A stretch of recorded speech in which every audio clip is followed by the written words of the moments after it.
Talon, wow tatay, makakagraduate ako, makakaluwas na ako ng Maynila. Ang turing daw ni Estong sa kanyang mga ibon, hindi lang pets, kundi parang mga tunay na anak.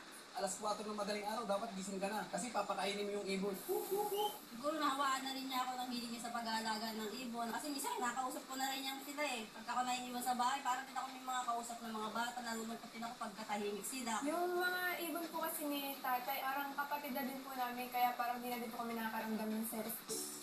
Watch technician talaga si Estong, ang kanyang mga maya. Aba, pantay sarado siya sa kanyang pwesto. Habang nagre-repair ako ng relo, nandun sila sa tapat, nasa gilid, nasa ibabaw. Nakaka-amaze po sila. Nakakawala po ng pagod. Nabibilib lang po ako kay kuya na napapaamo niya po yung ibon tapos hindi pumilipad ng malayo. Pag tinawag niya, isang tawag lang na natin sa kanila. Oo, nangihingi ng pagkain, no? Tinutok ako, nagagalit oh. Yung iba nagsasabi, antingan daw ako. Pero sinasabi ko lagi sa kanila, wala akong anting, wala akong bertud,